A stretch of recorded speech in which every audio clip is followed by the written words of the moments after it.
अस्सलामुअलैकुम dear students. कई class में आपका खुशामदीद है। मैं हूं आपका मैथमेटिक्स टीचर। जैसे आपको पता है कि जे के Bose 10th sure short series चल रही है। आज ये मैथमेटिक्स का दूसरा लेक्चर है। पिछले लेक्चर में हमने रियल नंबर्स ख़त्म किए, पॉलिनॉमियल्स, क्वाड्रेटिक और लीनियर इक्वेशन। आज जो हम टॉपिक कवर करेंगे उसमें है अरिथमेटिक प्रोग्रेशन, ट्रिग्नोमेट्री, प्रोबेबिलिटी और कोऑर्डिनेट ज्योमेट्री।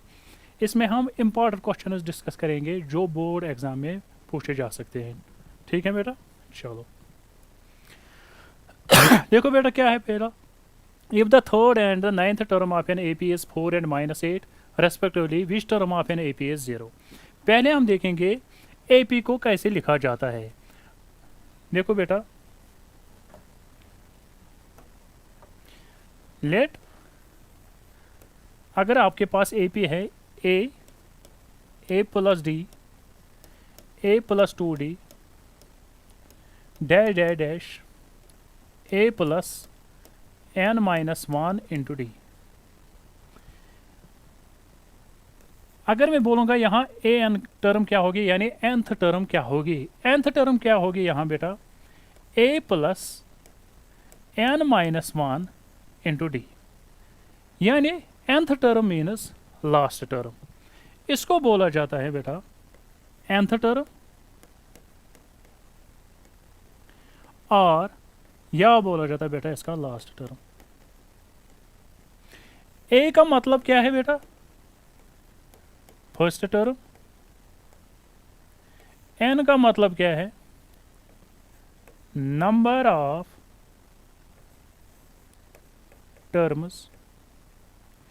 और डी का मतलब क्या है, कॉमन डिफरेंस। ठीक है बेटा।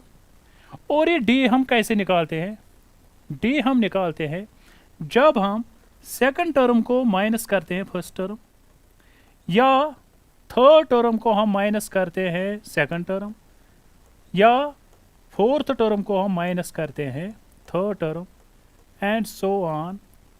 इसका मतलब है जब हम tn माइनस 1 करेंगे, ये बन जाते हैं बेटा कॉमन डिफरेंस। यानी second term minus first term, third term minus second term. देखो बेटा, कॉमन डिफरेंस को निकालने का तरीका क्या है। अगर आपके पास कोई एपी है 1 2 3 4 डैश डैश, एपी का मतलब क्या है, अगर आपको कॉमन डिफरेंस सेम आ जाए। कॉमन डिफरेंस क्या है, अगर आप देखो बेटा ये तो फर्स्ट टर्म है, ये सेकंड है, ये थर्ड है, ये फोर्थ है। अगर मैं डी की बात करूंगा, डी की बात क्या क्या होगी टर्म, a2 माइनस a1, या हम इसको t2 माइनस t1 भी लिख सकते हैं। ठीक है बेटा। डी का मतलब क्या है, सेकंड टर्म क्या है यहाँ 2 माइनस 1, कितना आया बेटा 1। अगर मैं देखूंगा d is equal to 3 minus 2 भी लिख सकता हूँ। 3 माइनस 2 कितना आएगा बेटा, वो भी 1 आएगा। 4 माइनस 3 भी कितना आएगा बेटा, 1 आएगा। इसका मतलब जब कॉमन डिफरेंस सेम आ जाएगी तो हम बोलेंगे ये क्या है, अरिथमेटिक प्रोग्रेशन है। ठीक है बेटा। अगर आपको यहाँ से कोई भी टर्म निकालने होंगे, मान लो आपको निकालने होंगे फिफ्थ टर्म। फिफ्थ टर्म क्या आएगी, a5 is equal to a5 minus 1 into D, यानी 4d, a प्लस 4d। आपको उसमें गिवन होगा, a भी गिवन होगी, d भी गिवन होगी, n भी गिवन होगा, और हम कुछ भी निकाल सकते हैं इसमें। ठीक है बेटा। अगर इन्हीं टर्म्स का हमें सम निकालना होगा। ठीक है बेटा। अगर आप यहाँ से आप कोई भी टर्म निकाल सकते हो। अगर आपको आप सम निकालना होगा एपी का, ज़रा देखें एपी का हम कैसे सम निकालेंगे। देखो सम को निकालने का तरीका क्या है। एस एन किसके बराबर होता है, n/2 2a plus n-1 into D. इसको हम ये भी लिख सकते हैं n/2 a प्लस ए कितना होगा बेटा 2a, प्लस क्या होगा n-1 इंटू डी। ठीक है बेटा। इसका मतलब हम लिख सकते हैं ना n/2 a, ऐसे ही ये a प्लस n-1 डी, अभी कितना आया बेटा an। इसको हम बोलते हैं nth टर्म या लास्ट टर्म। इसका मतलब हम लिख सकते हैं ना n/2 a प्लस l। यानी अगर आपको सम ऑफ n टर्म्स निकालना होगा, आपके पास n भी होगा, a भी होगा या लास्ट टर्म होगी। अगर ये फार्मूला नहीं एप्लीकेबल होगी तो आप ये फार्मूला भी इस्तेमाल कर सकते। n/2 2a मीनस क्या है फर्स्ट टर्म, n का मतलब क्या है नंबर ऑफ टर्म्स, d का मतलब क्या है कॉमन डिफरेंस। ठीक है बेटा, आप देखेंगे हम क्वेश्चन में क्या कह रहा है। क्वेश्चन अब किसके रिलेटेड है, देखो बेटा, देखो बेटा क्या है, if the third term and ninth term of n, यानी थर्ड टर्म क्या है a3 किसके बराबर है, वो तो 4 के बराबर है। ठीक, और क्या कह रहा है नाइन्थ टर्म यानी a9 किसके बराबर है बेटा -8 के बराबर। आपको पता है an किसके बराबर होता है a plus n minus 1 into D. ठीक है बेटा, आपको क्या करना है, n के बदले क्या है यहाँ 3, n के बदले जब आप दोगे 3, ये क्या बन जाएगा बेटा a3 इज इक्वल टू किसके बराबर होगा a plus 3 minus 1 into D. ठीक है बेटा, इसका मतलब a3 का वैल्यू किसके बराबर आएगा a प्लस 2d। आपको मगर पता है ना ये a3 किसके बराबर है 4 के बराबर, यानी a प्लस 2d किसके बराबर होगा 4, और हम लिख सकते हैं ना बेटा a प्लस 2d किसके बराबर है 4 के बराबर है। इसको हम नाम देंगे फर्स्ट।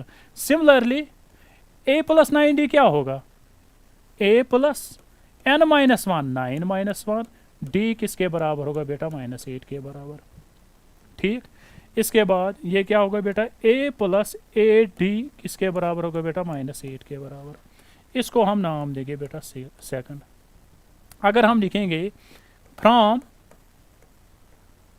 फर्स्ट एंड सेकंड, ज़रा देखो बेटा फर्स्ट इक्वेशन क्या है बेटा a प्लस 2d किसके बराबर है बेटा a प्लस 2d किसके बराबर है 4 के बराबर। दूसरी इक्वेशन क्या है a प्लस 8d ये किसके बराबर है बेटा -8 के बराबर।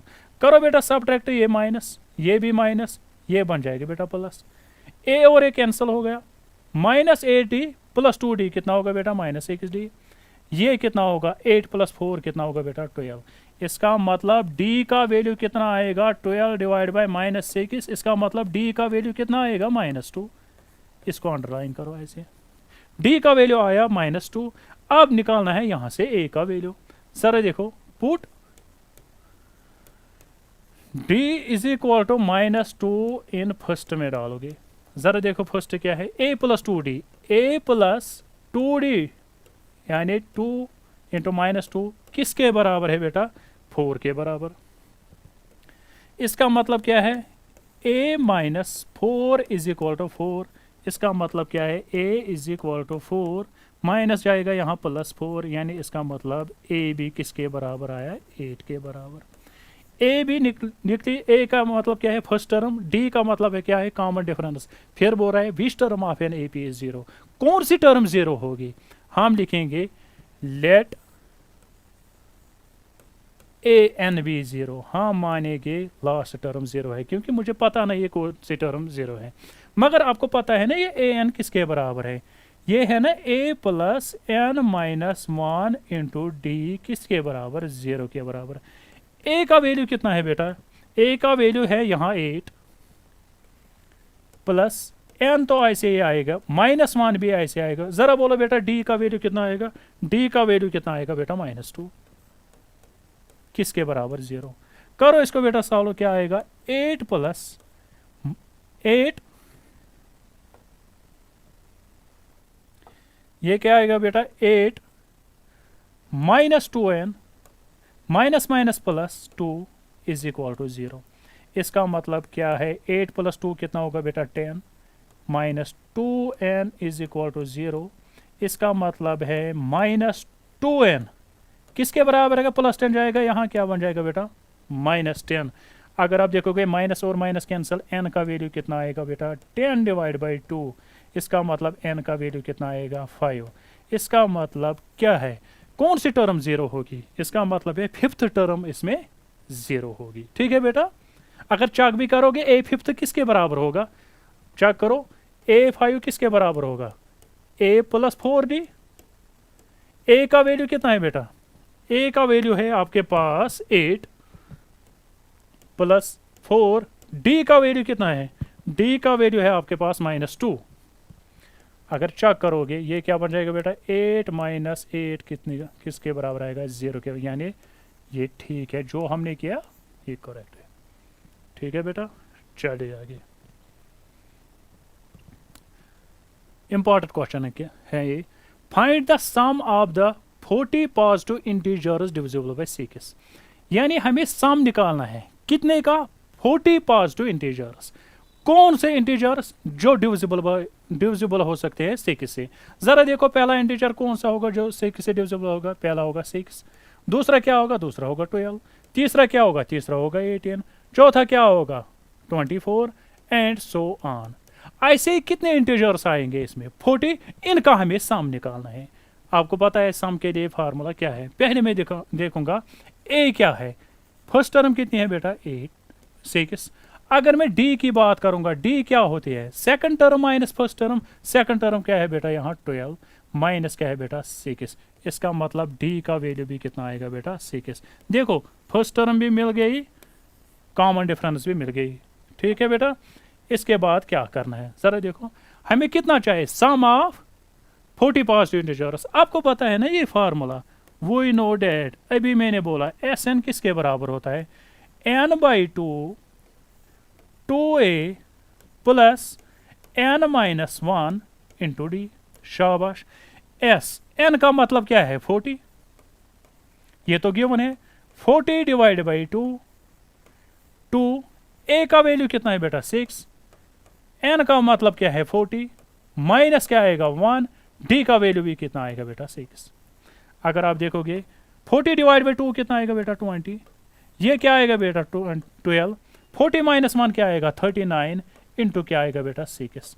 जब आप इसको करोगे मल्टीप्लाई, ये क्या आएगा 20, ये आएगा बेटा 12 प्लस 39 इंटू 6, 39 इंटू 6 कितना आएगा बेटा 234।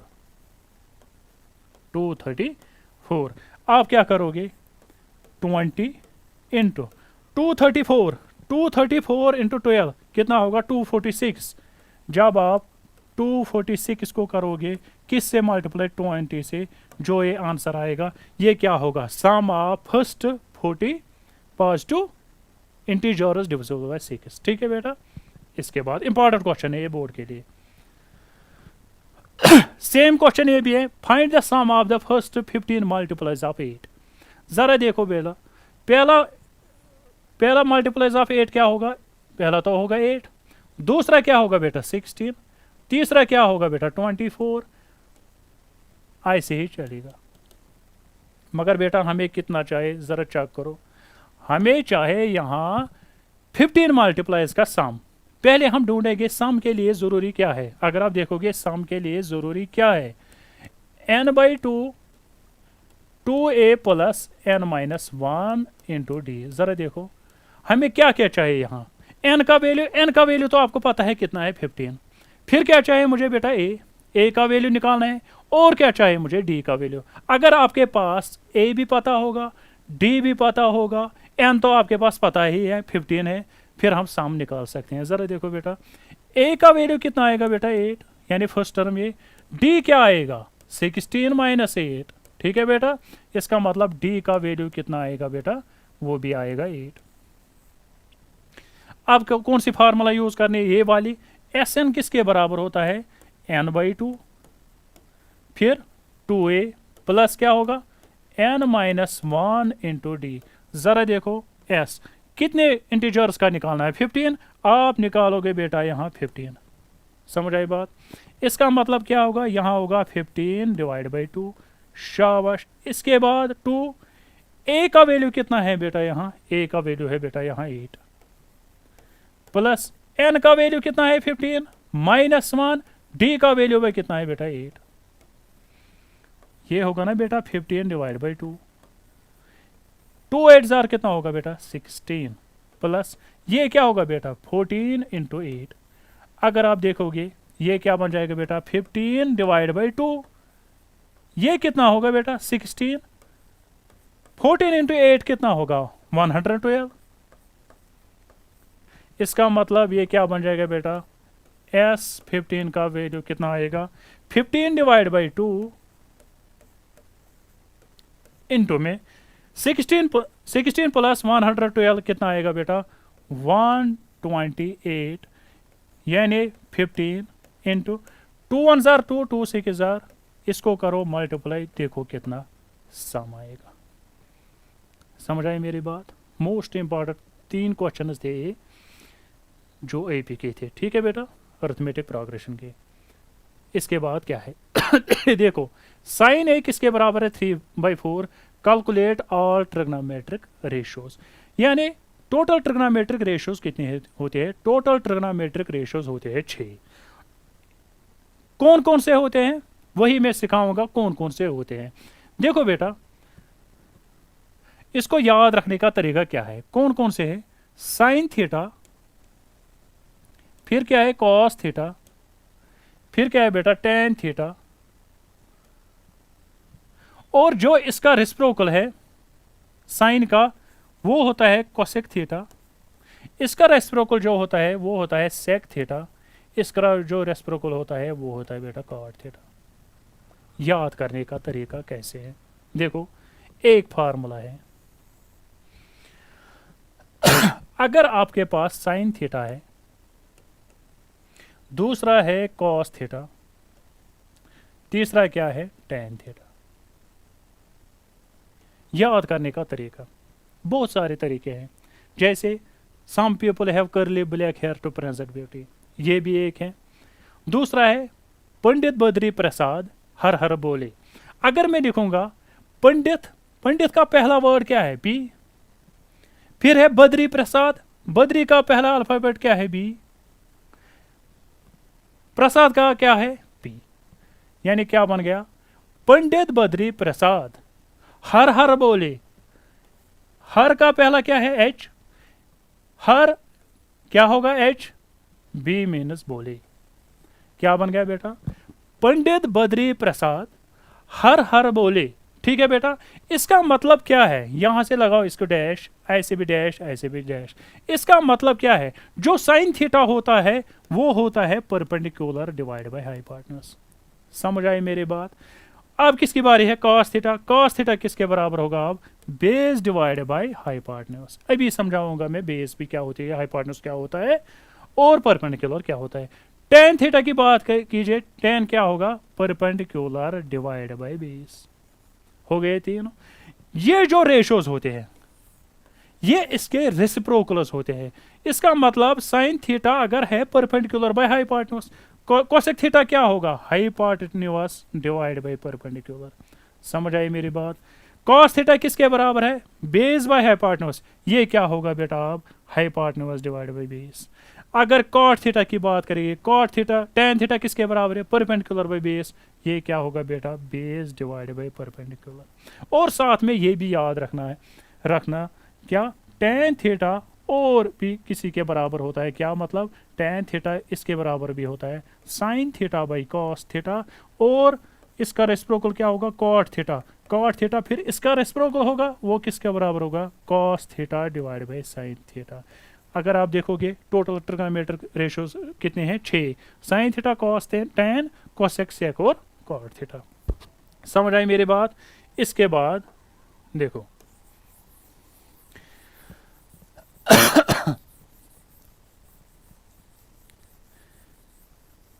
देखो बेटा इसके बाद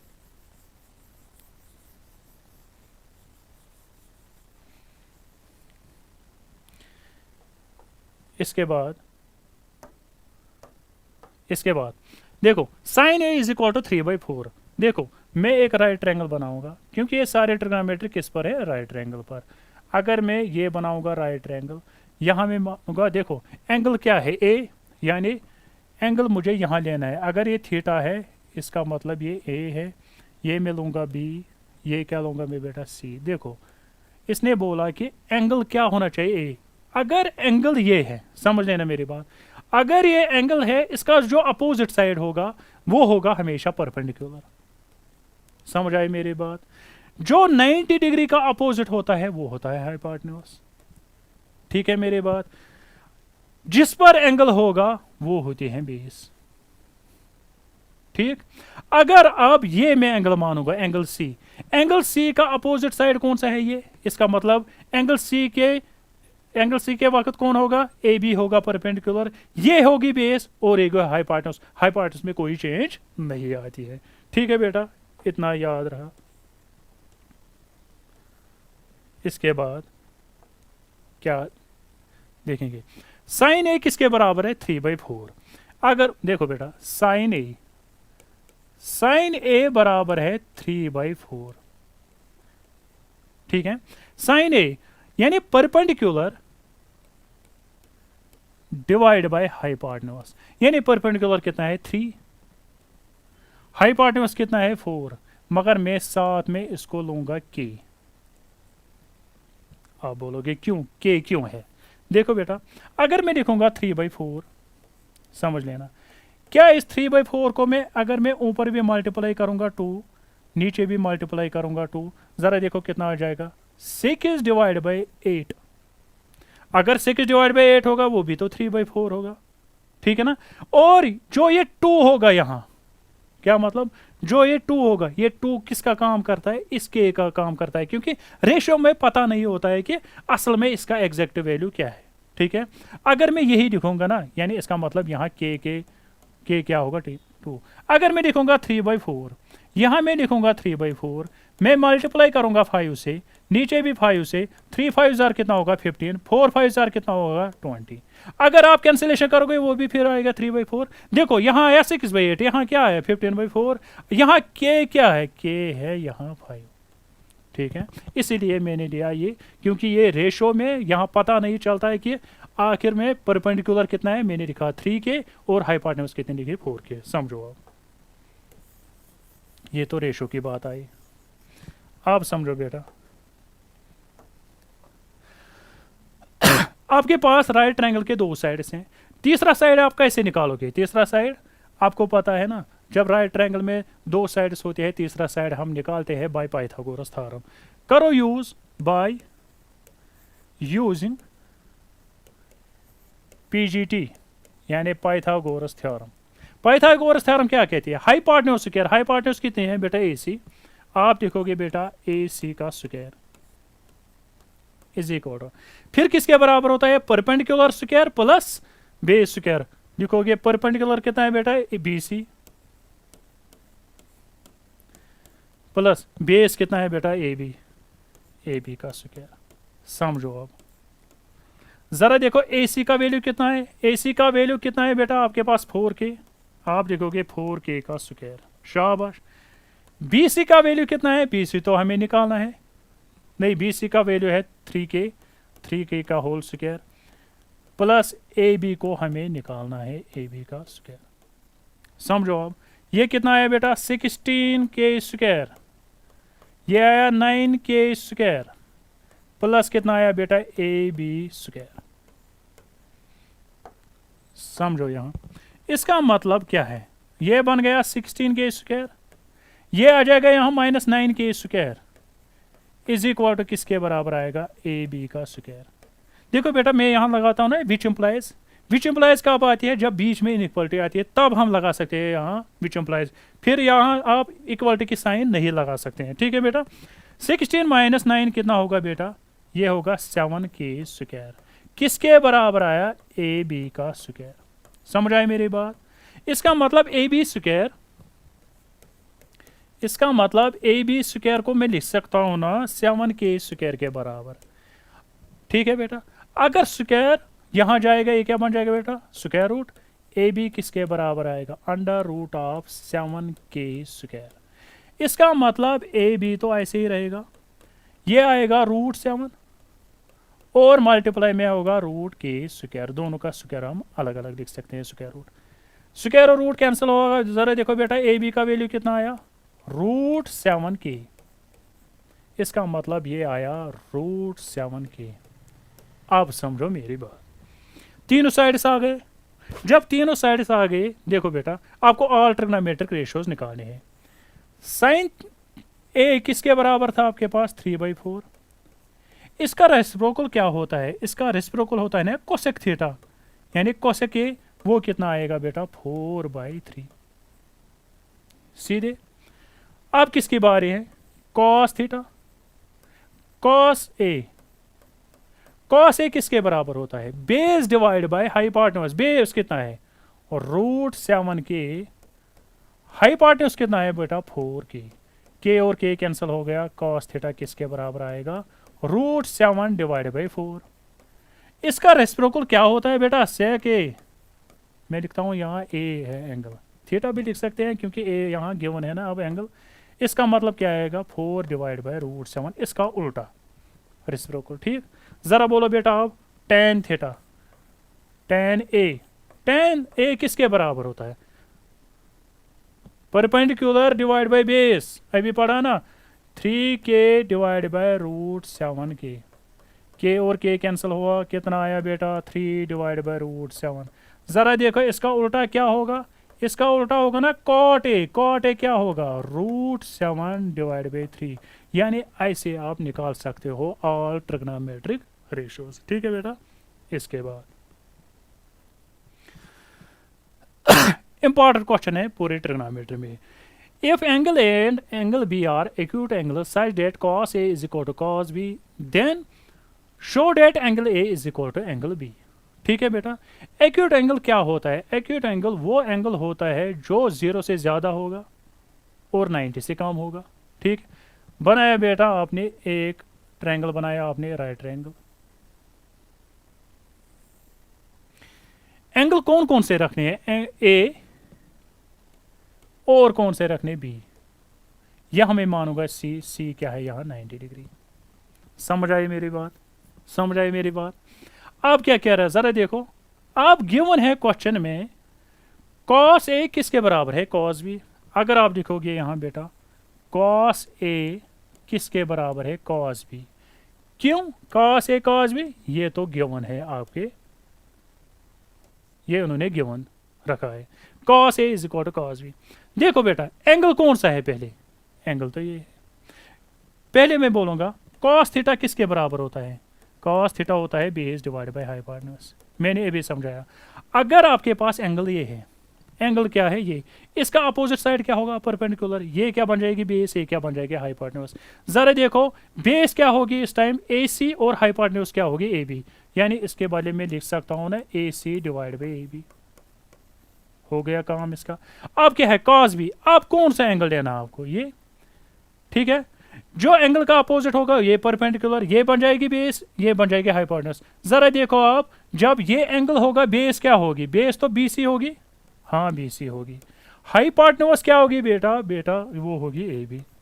समझ आए बेटा? इसका मतलब क्या है? मैं लिख सकता हूँ ना बेटा यहाँ AC, यहाँ मैं लिख सकता हूँ ना बेटा BC, यहाँ मैं लिख सकता हूँ ना बेटा AB। इसके ये कहाँ जाएगा? यहाँ ये जाएगा मल्टीप्लिकेशन में AB। समझ आए मेरी बात? AB और AB क्या हो गया बेटा? कैंसिल। ज़रा देखो बेटा AC किसके बराबर आएगा? AC आएगा AB के बराबर। समझो ये बात। अगर आप इस क्वेश्चन का प्रूफ देखोगे ना NCERT में, बहुत बड़ा प्रूफ है। AC किसके बराबर है? AB। इसका मतलब है AC किसके बराबर है? AB। AC है, हाँ AC नहीं, AB। ओ सॉरी,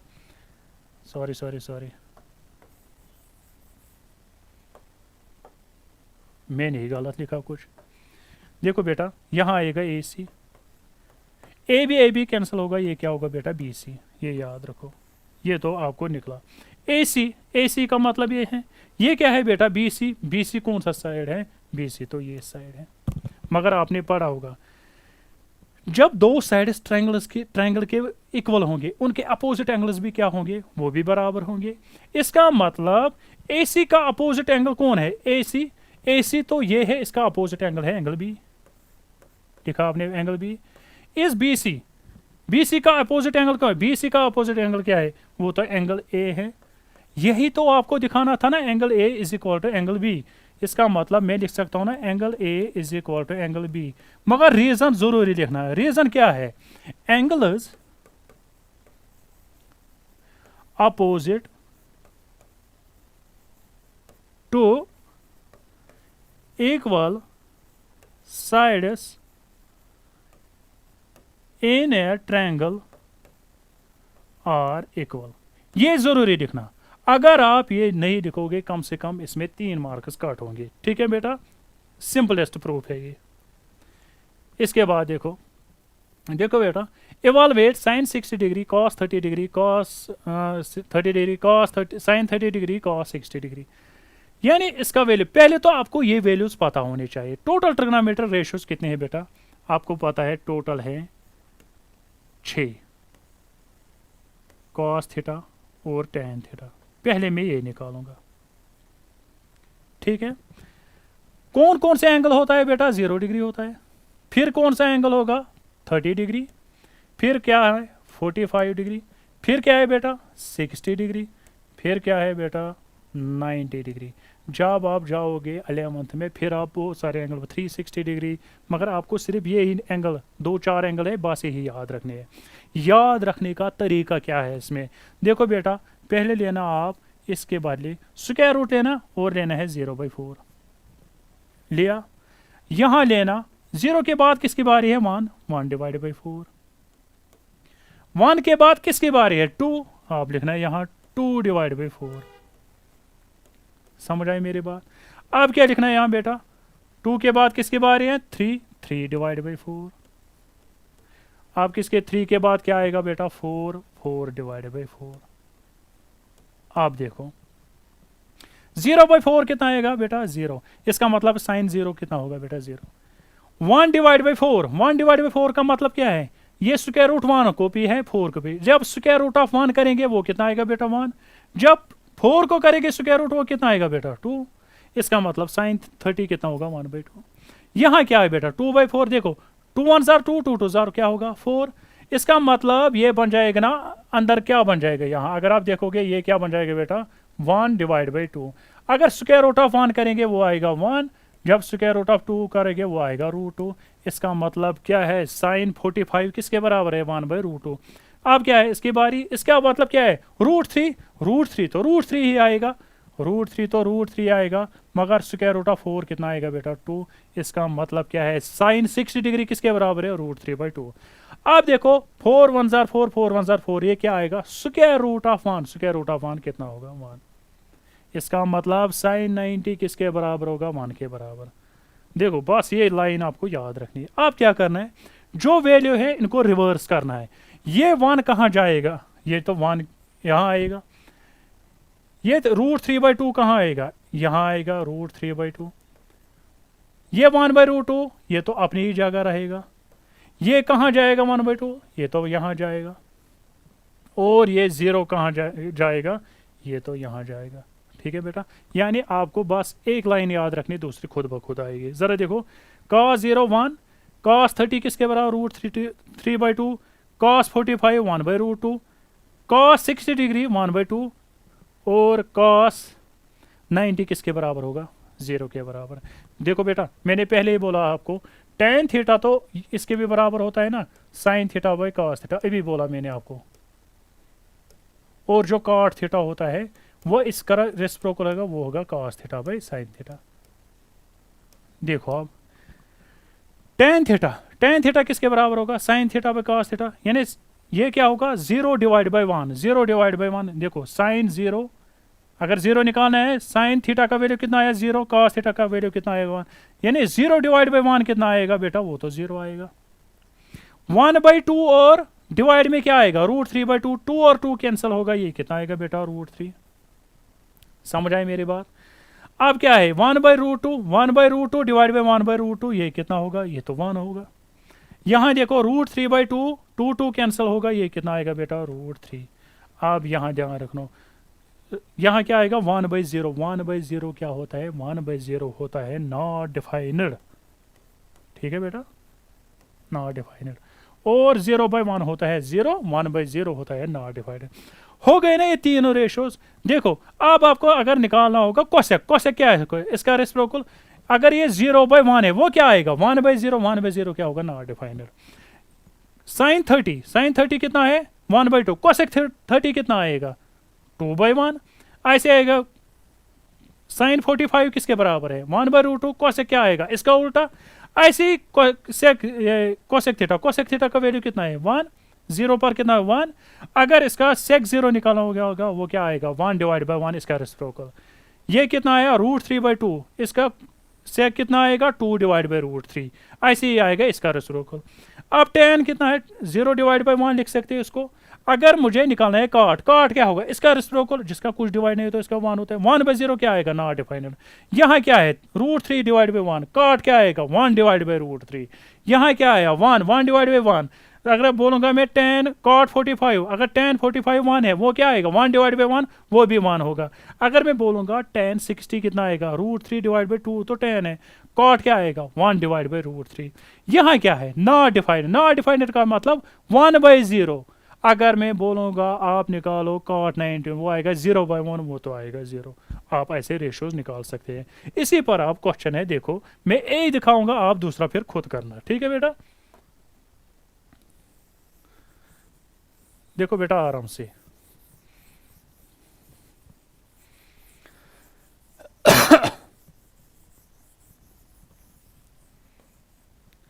देखो बेटा पहला क्वेश्चन है। देखो बेटा आपके पास पहला क्वेश्चन है, जरा देखो क्या है बेटा। sin 60 degree cos 30 degree plus sin 30 degree cos 60 degree. अगर मैं बात करूंगा sin 60 डिग्री, sin 60 डिग्री अभी आपने निकाला कितना है बेटा √3 डिवाइड बाई 2। समझ रहे मेरी बात। अब देखो cos 30 भी कितना आया √3 डिवाइड बाई 2 प्लस sin 30 कितना आया 1/2 और cos 60 भी कितना आया बेटा 1/2।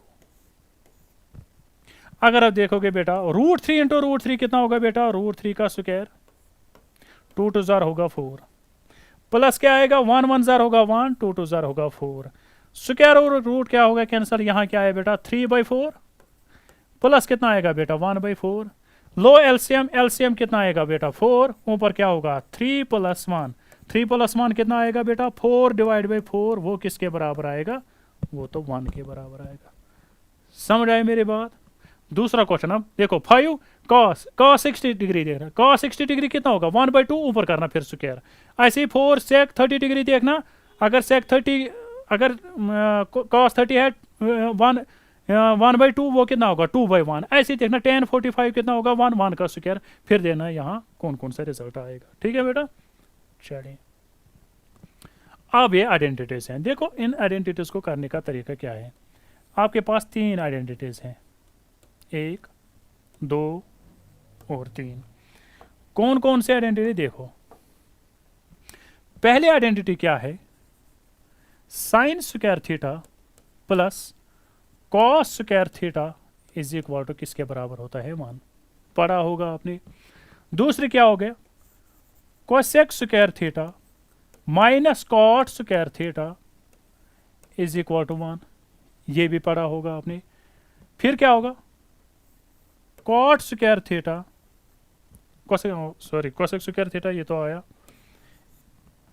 थर्ड क्या है sec square theta minus tan square theta, ये भी किसके बराबर होता है 1। ये नहीं, ये 3 आइडेंटिटीज आपको याद रखनी है, ठीक है बेटा।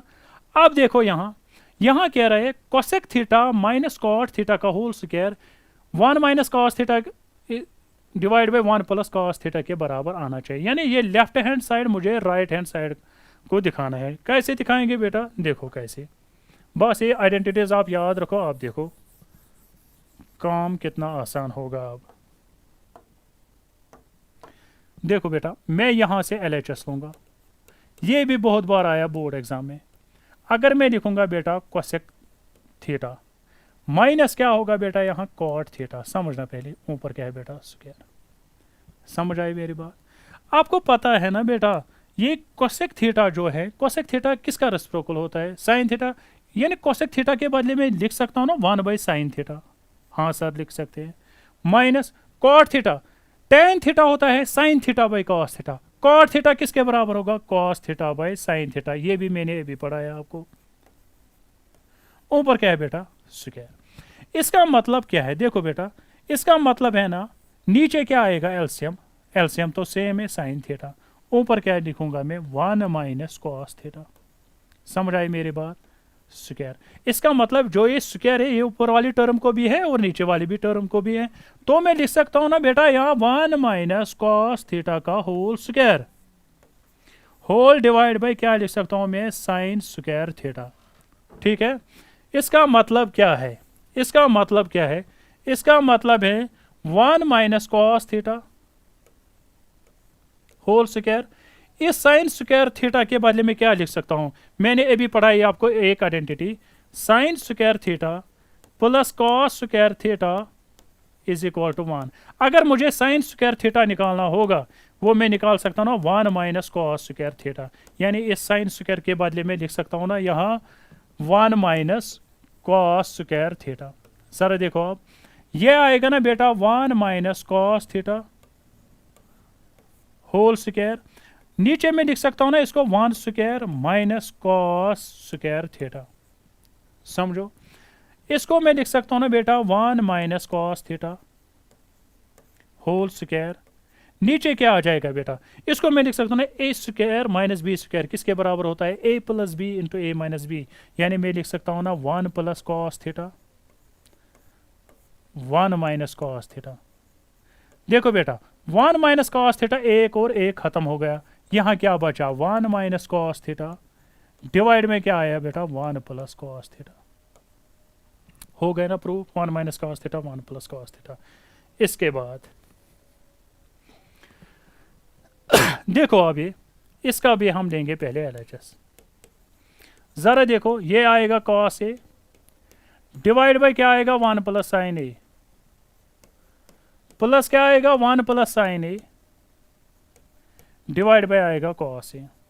ये किसके बराबर आना चाहिए, ट्वाइस सेक ए।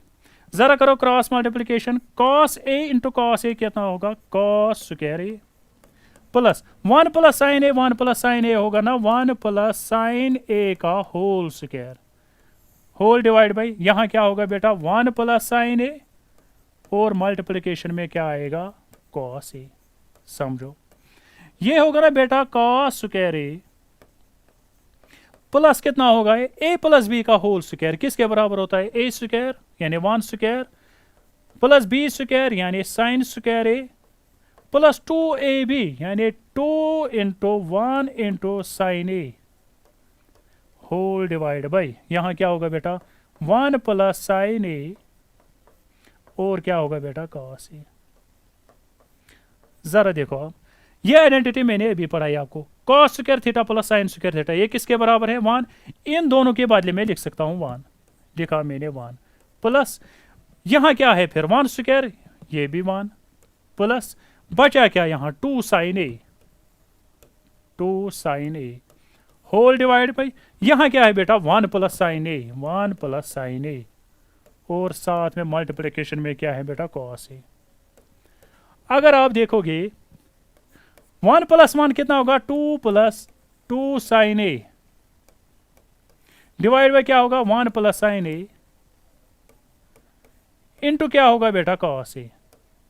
अगर आप देखो बेटा इन दोनों में कॉमन क्या निकलेगा, 2 तो निकलेगा ना कॉमन, निकालो 2 कॉमन, निकाला, अंदर क्या बचा 1 प्लस साइन ए। समझ आई बात, नीचे क्या है 1 प्लस साइन ए इंटू क्या है बेटा कॉस ए। समझो, समझो यहां ये और ये हो गया कैंसल, बचा क्या यहां 2 डिवाइड बाय कॉस ए, 2 को रखो ऐसे ही, 1 डिवाइड बाई कॉस ए किसके बराबर होता है, 1 डिवाइड बाई कॉस ए होता है सेक ए के बराबर, यानी सेक ए के बराबर है। यही तो हमें प्रूव करना था यहां। समझ आया? चलो इसके बाद ये भी इंपॉर्टेंट क्वेश्चन है, लीजिए बेटा हम भी इसका एलएचएस ही लेंगे। क्या है बेटा, under root of 1 plus sign A divide by 1 minus sine A. ठीक है बेटा, अगर मैं इस रूट को थोड़ा सा बढ़ाऊंगा ऐसे, मैं करूंगा rationalization, rationalization by denominator. Rationalization कैसे होती है, 1 को ऐसे ही लिखो, माइनस के बदले क्या आएगा प्लस, यहां आएगा बेटा साइन ए डिवाइड बाय क्या आएगा बेटा 1 प्लस साइन ए। इसका मतलब क्या है रेशनलाइजेशन, अगर ये और ये कैंसिल हो गया फिर भी वापस ही निकला क्वेश्चन, मगर आपको पता है ना ये कैसे हम लिख सकते हैं, 1 plus sign A, 1 plus sign ए, मैं लिख सकता हूँ ना 1 प्लस साइन ए का whole square.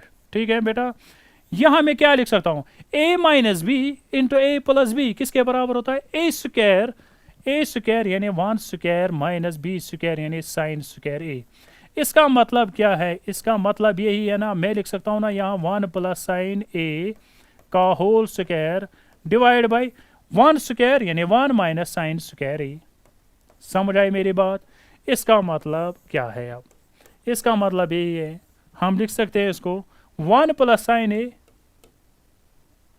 Whole square whole divide by 1 minus sin square theta किसके बराबर होगा, कॉस स्क्वायर थीटा। अभी मैंने जो आइडेंटिटी पढ़ाई कॉस स्क्वायर है।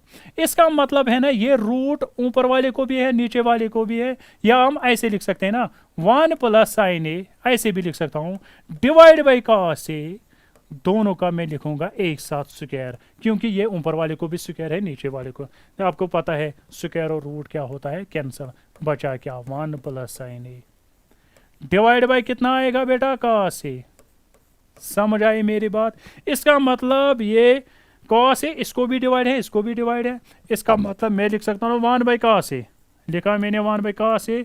फिर क्या लिखूंगा बेटा, फिर मैं लिखूंगा बेटा यहाँ sine A divide by cos A. समझो यहाँ 1 बाई कॉस ए किसके बराबर होता है बेटा, sec A plus sine theta by cos theta किसके बराबर होता है, टेन थीटा के बराबर, टेन ए। यही तो हमें प्रूव करना था ना, सेक ए ओ प्लस टेन ए। समझ आया इतना, चलो आगे देखो।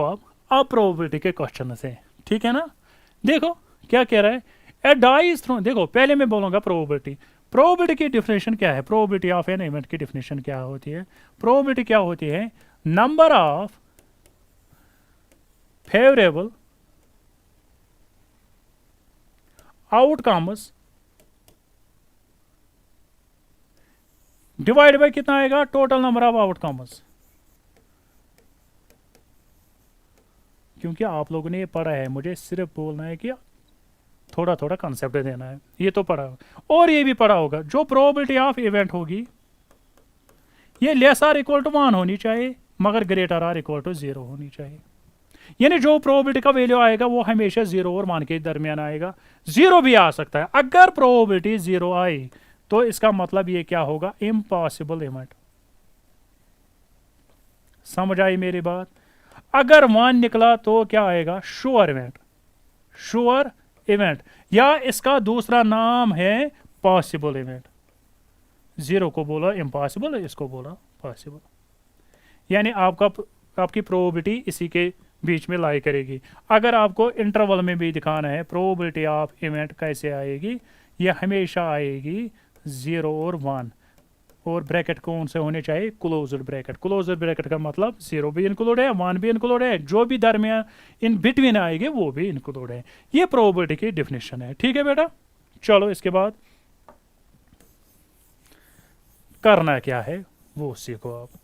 इंपॉर्टेंट क्वेश्चन ये भी है, लगभग एक क्वेश्चन हर साल पूछा जाता है, ठीक है।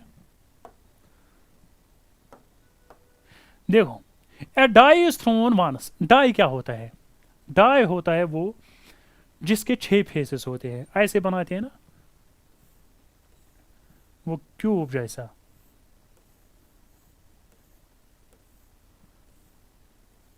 यहां लिखा होता है एक फेस पर 1, यहां हो गए 2, यहां हो गए 3, ऐसे ही दूसरे यहां हो गए 4, ऐसे 5 और 6 होगी, ठीक है ना।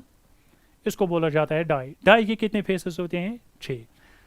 बोल रहा है कि a die is thrown once, find the probability of getting a prime number, a number lying between 2 and 6, an odd number। पहले मैं लिखूंगा सैंपल स्पेस, क्या बन जाएगा इसका। सैंपल स्पेस क्या होता है, सैंपल स्पेस वो होता है जो टोटल नंबर ऑफ आउटकम्स होंगे। हम इसको लिखेंगे ना ऐसे, कितने होंगे वहां फेसेस, 1 2 3 4 5 6। अगर आप देखोगे प्रोबेबिलिटी का ब्रैकेट हम हमेशा करली ब्रैकेट से लिखते हैं। क्यों लिखते हैं करली ब्रैकेट से, क्योंकि मैथमेटिक्स में यही वो ब्रैकेट है जो फाइनाइट ब्रैकेट है, ठीक है बेटा। जो ओपन ब्रैकेट है या क्लोज ब्रैकेट है वो इनफाइनाइट ब्रैकेट्स होते हैं, इसीलिए हम इसमें लिखते हैं इसको। अगर आप देखोगे टोटल नंबर ऑफ आउटकम्स कितने होंगे, यहाँ पहले मैं बोलूँगा टोटल नंबर ऑफ आउटकम्स कितने हैं, टोटल नंबर ऑफ आउटकम्स आप बोलोगे सर टोटल है 6। पहला पार्ट देखो किसके निकालनी है, probability of prime number, probability of prime number. Prime number क्या क्या होते हैं, प्राइम नंबर वो नंबर्स होते हैं जिनके सिर्फ दो ही फैक्टर्स होते हैं, एक 1 और नंबर इटसेल्फ, वो तो होते हैं प्राइम नंबर। देखो इनमें से प्राइम नंबर कौन कौन सा है, प्राइम नंबर ए है 2, और दूसरा प्राइम नंबर क्या है 3, और क्या है 5। 1 क्या है, 1 ना प्राइम है ना कंपोजिट है। देखो प्राइम नंबर वो नंबर्स होते हैं जिसके सिर्फ दो फैक्टर्स होते हैं, कंपोजिट नंबर्स वो होते हैं जिनके दो से ज्यादा फैक्टर्स होंगे। और 1 क्या है, 1 ना प्राइम है ना कंपोजिट है। क्यों, अगर हम 1 को लिखेंगे ना, 1 को हम लिखेंगे 1 ही, यानी इसका एक ही फैक्टर आया, जिसका एक ही फैक्टर है वो ना प्राइम में आता है ना कंपोजिट, इसलिए 1 ना प्राइम में आता है ना कंपोजिट में आता है। अगर आप देखोगे प्राइम नंबर कौन सा है, 2, 3 और 5। मैंने क्या बोला प्रोबेबिलिटी की definition, number of favourable outcomes divided by total number of. कितने प्राइम नंबर है, 3 बोलोगे आप सर, कितने में 6, 3 1 जार क्या होगा 3, 3 2 जार, यानी प्राइम नंबर की प्रोबेबिलिटी कितनी आई 1/2। समझ आए मेरी बात।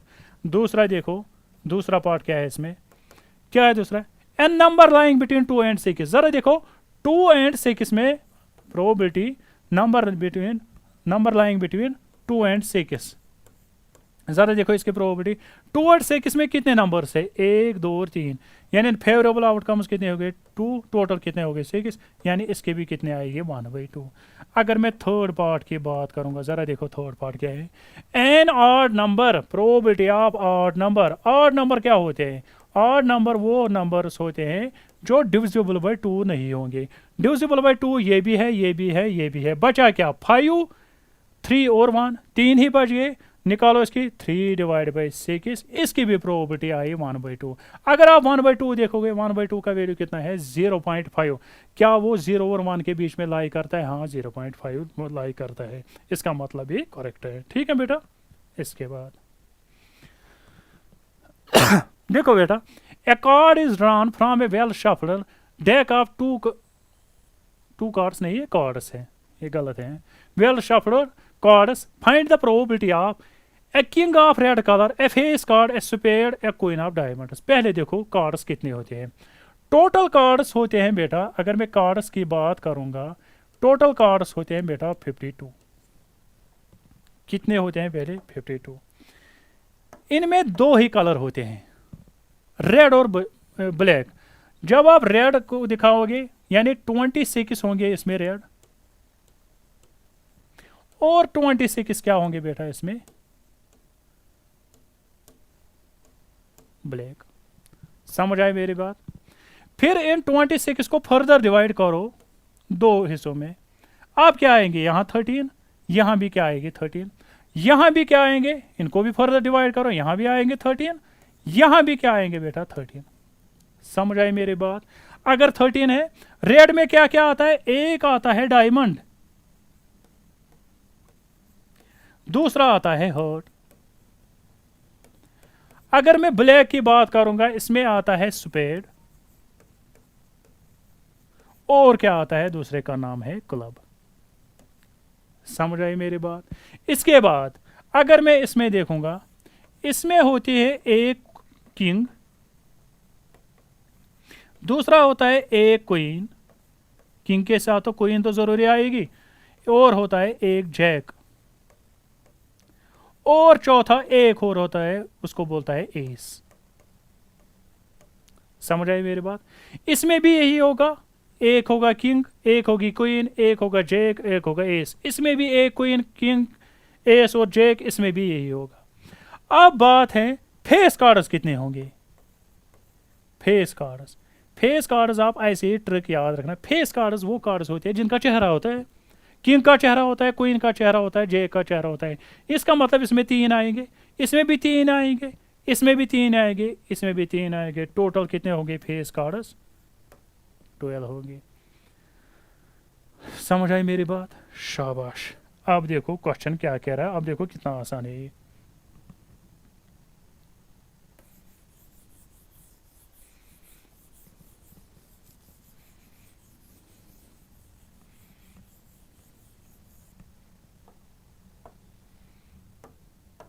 देखो बेटा क्या है, पहले देखो आप टोटल नंबर ऑफ कार्ड्स कितने हैं। आप बोलोगे sir total number of cards 52 है। शाबाश। पहला पार्ट क्या है, किसकी प्रोबेबिलिटी निकालनी है? ए king of red colour, red colour कितने होते हैं टोटल? 26। हर्ट में कितना होता है? एक होता है किंग। और डायमंड में कितना होता है? एक होता है किंग। यानी टोटल रेड किंग्स कितने होंगे? 2। इसका मतलब है प्रोबेबिलिटी ऑफ, अगर मैं रेड किंग की बात करूंगा वो कितने हैं बेटा? वो तो 2 है। कितनों में से? 52 में से। देखो कितना आएगा? 1 डिवाइड बाई 26। समझ आई मेरी बात? ए फेस कार्ड, दूसरा क्या है? Face card. अभी वो मैंने बोला फेस कार्ड्स कितने होते हैं बेटा टोटल? आपने अभी देखा है फेस कार्ड्स टोटल होते हैं 12। डिवाइड बाई कितना आएगा? 52। कैंसिलेशन करना, देखना कितना आएगा। समझ आई मेरी बात? इसके बाद थर्ड पार्ट, थर्ड पार्ट की बात करो। A spade, probability of spade. Spade कितने होते हैं बेटा? अभी देखा आपने स्पेड कितने होते हैं बेटा? 13 होते हैं ना। आप देखोगे 13 डिवाइड बाई 52, करो कैंसिलेशन, देखो क्या आ जाएगा। समझ आई मेरी बात? ए queen of diamond, A queen of diamond, probability of queen of diamond. Diamond में कितनी क्वीनस होती है? एक ही होती है ना। कितनों में से? 52 में से। इसका मतलब ये प्रोबेबिलिटी खत्म हो गई। समझ आया मेरी बात? चलो। When a coin is tossed 2 times यानी साइमल्टेनियसली। अगर आप एक कॉइन को, पहले मैं लिखूंगा सैंपल स्पेस, समझना पहले सैंपल स्पेस।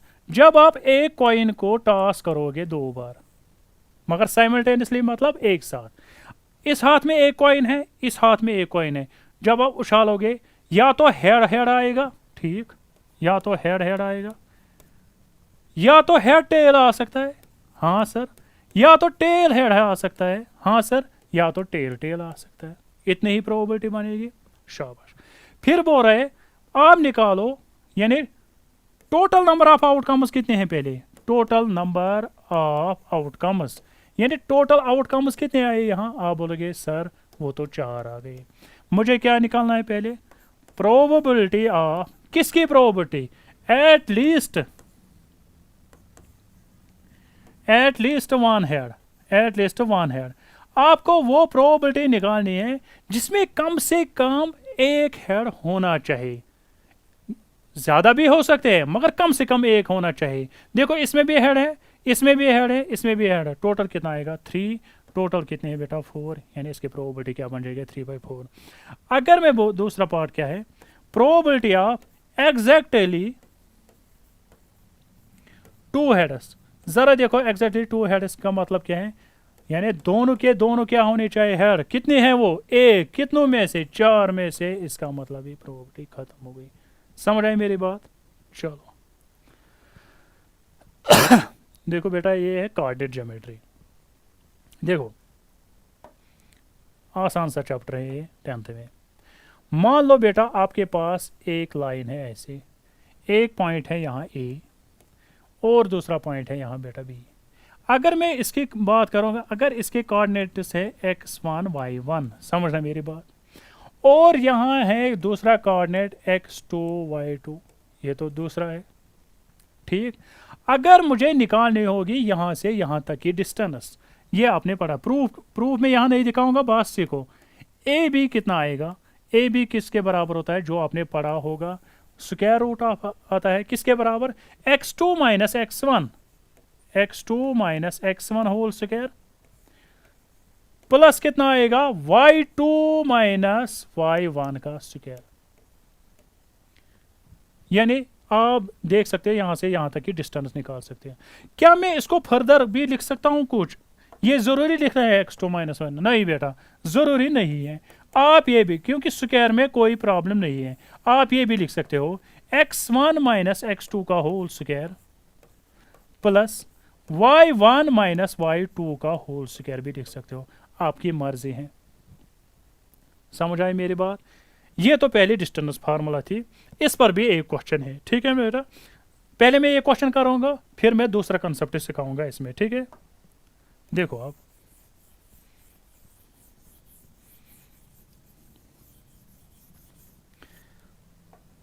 समझो, यहां देखो, ये आपके पास पॉइंट है, ये ए है, ये आपके पास बी है। ए के कोऑर्डिनेट्स क्या हैं बेटा? ए कामा बी। इसके कोऑर्डिनेट्स क्या हैं? यहाँ माइनस ए कामा बी। अगर मुझे डिस्टेंस निकालनी होगी ए बी कैसे आएगा? Under root of x2 minus x1, या x2 माइनस x1 का होल स्क्वायर करो, या x1 माइनस x2 का होल स्क्वायर करो, आपकी मर्जी है। करो x2 माइनस, यहाँ आएगा माइनस ए, फिर फार्मूला क्या क्या है? माइनस ए होल स्क्वायर, प्लस क्या आएगा? y2 माइनस y2 कितना है बेटा? b। फार्मूला क्या है? माइनस y2 माइनस y1 क्या आएगा? यहाँ है बेटा माइनस बी है, माइनस बी का होल स्क्वायर। अगर आप देखोगे बेटा, यहाँ क्या आएगा? यहाँ आएगा ना माइनस ए का होल स्क्वायर। हाँ, यहाँ क्या आएगा बेटा? माइनस बी का होल स्क्वायर। जब माइनस को आप स्क्वायर करोगे वो क्या बन जाता है? Plus A square. यहाँ क्या बन जाएगा? माइनस बी का होल स्क्वायर क्या बन जाएगा बेटा? B square. इसका मतलब क्या आएगा बेटा? यहाँ आएगा ना A square plus B square. समझ आए मेरी बात? चलो देखो क्या कह रहा है, find the distance, find the point on the X axis which are equidistant from the point 2 minus 5 and minus 2 का माइनस। देखो इक्विडिस्टेंट का मतलब क्या है? देखो बेटा, अगर आपके पास एक लाइन है ऐसे, ये एक पॉइंट है यहाँ ए, ये पॉइंट है बी, ठीक है, बीच में एक और पॉइंट है सी, मगर ये जो सी पॉइंट है ये इक्विडिस्टेंट होना चाहिए। इक्विडिस्टेंट का मतलब जितनी यहां से इसकी लेंथ उतनी ही यहां से भी होनी चाहिए, जितना यहां से दूर है उतना यहां से भी दूर होना चाहिए। समझ आई मेरी बात? दोनों पॉइंट्स क्या है? दोनों पॉइंट्स है यहां बेटा 2 कामा माइनस 5। यहां कौन सा पॉइंट है? यहां है बेटा माइनस 2 कामा 9। समझ आई मेरी बात? क्या बोल रहा है? The point on x axis. Point on x axis का मतलब क्या है? जो भी पॉइंट होगा वो एक्स एक्सिस पर होगा, इसका मतलब वाई कोऑर्डिनेट इसमें नहीं होगा। वाई कितना होगा फिर? 0। तो मैं लिख सकता हूं ना एक्स कोऑर्डिनेट एक्स है, ये क्या है बेटा? 0। समझ आई मेरी बात? हमें इस एक्स का वैल्यू निकालना है बस। अब ये कैसे निकालेंगे बेटा? ये कैसे निकालेंगे? मैं कह सकता हूं ना ए सी किसके बराबर आएगा? बी सी के बराबर। क्यों आएगा? क्योंकि ये इक्विडिस्टेंट है। तो मैं लिख सकता हूं ना बेटा यहाँ ए सी किसके बराबर आएगा बेटा? बी सी या सी बी के बराबर। अगर दो पॉइंट इसकी डिस्टेंस निकालनी होगी वो कैसे निकाल लेते हैं हम? अभी आपने सीखा, वो निकालते हैं ना अंडर रूट ऑफ ये पॉइंट माइनस ए पॉइंट का होल स्क्वायर, ये पॉइंट माइनस ए पॉइंट का होल स्क्वायर। क्या मैं लिख सकता हूं ना इसके बदले ऐसे? क्या लिख सकता हूं बेटा? x माइनस 2 का होल स्क्वायर। हाँ लिख सकता हूं। फिर क्या लिख सकता हूं बेटा? फिर मैं लिख सकता हूं 0 माइनस फार्मूला का और माइनस 5 का होल स्क्वायर। हाँ सर, ये भी समझ आया। इसके बाद आप क्या निकालना है बेटा? बी सी निकालना है। आप ये पॉइंट माइनस ए पॉइंट भी कर सकते हैं, या ये point minus A B point, क्योंकि इसमें कोई प्रॉब्लम नहीं होती है, क्योंकि ये स्क्वायर में आता है। तो मैं लिख सकता हूं ना यहाँ पे बेटा x माइनस, उधर क्या है? माइनस 2 होल स्क्वायर प्लस कितना आएगा बेटा? 0 माइनस 9 का होल स्क्वायर। ठीक। अगर मैं बेटा करूंगा स्क्वायरिंग ऑन बोथ साइड्स, जब मैं स्क्वायरिंग ऑन बोथ साइड्स करूंगा, स्क्वायर रूट और स्क्वायर रूट क्या होगा? कैंसिल। बचेगा क्या? जब आप ये खुद सेटअप लिखना, स्क्वायरिंग ऑन बोथ साइड्स, यहाँ क्या होगा? x माइनस 2 का होल स्क्वायर। यहाँ क्या होगा बेटा? ये होगा ना प्लस 5 का होल स्क्वायर। ठीक। यहाँ क्या होगा बेटा? x प्लस 2 का होल स्क्वायर। ठीक। यहाँ क्या होगा? यहाँ होगा माइनस 9 का होल स्क्वायर। समझो, ये बनेगी ना बेटा यहाँ a माइनस बी का होल स्क्वायर किसके बराबर होता है? A square plus B square minus 2ab, 2 into X into 2 5 5 ज़र कितना होगा बेटा 25। यहाँ क्या होगा a प्लस बी का होल स्क्वायर कितना आएगा बेटा एक्स स्क्वायर, प्लस क्या आएगा 2 का स्क्वायर, प्लस क्या आएगा 2ab 2 इंटू एक्स इंटू 2, -9 का स्क्वायर कितना आएगा बेटा 81 आ जाएगा। समझ आई मेरी बात। ज़रा देखो बेटा ये कितना होगा, ये होगा ना अब एक्स स्क्वायर, ये होगा ना बेटा 4, यहाँ होगा ना 4x, यहाँ क्या होगा बेटा 25। यहाँ देखो कितना होगा, यहाँ होगा एक्स स्क्वायर, यहाँ होगा 4, यहाँ होगा 4x, यहाँ होगा 81। अब क्या करोगे, इन सारों को यहाँ ले जाओ, बनेगा क्या यहाँ एक्स स्क्वायर प्लस 4 माइनस होगा 4x, फिर क्या होगा प्लस 25 इज इक्वल टू कितना आएगा, इज इक्वल टू नहीं, इनको सारों को यहां लेना है, ठीक है।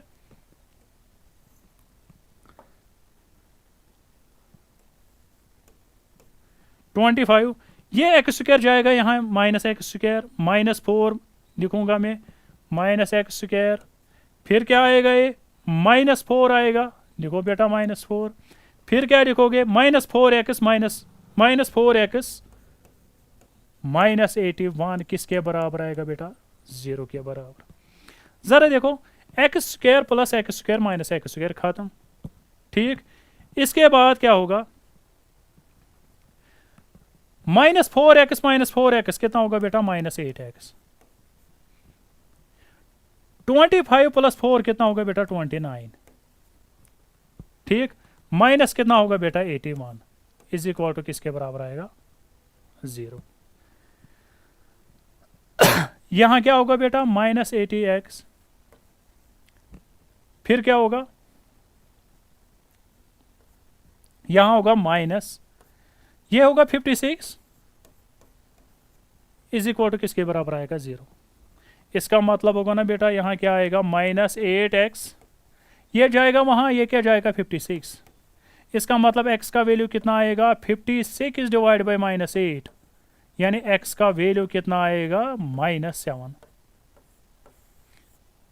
Therefore point on x axis, उस पॉइंट का कोऑर्डिनेट कितना निकलेगा c -7, ये आप खुद लिखना, ठीक है। इसके बाद ये इजी क्वेश्चन है, क्या है, find the relationship between x and Y such that x, y is the equidistant point and equidistant point 3, 6 and -3, 4। Same question जैसे मैंने पहले दिखाया वैसे ही ये भी करना, ये इक्विडिस्टेंट का क्वेश्चन है, आराम से करना, ठीक है बेटा। मिलते हैं हम अगले वीडियो में, तब तक के लिए खुदा हाफिज़, बाय बाय।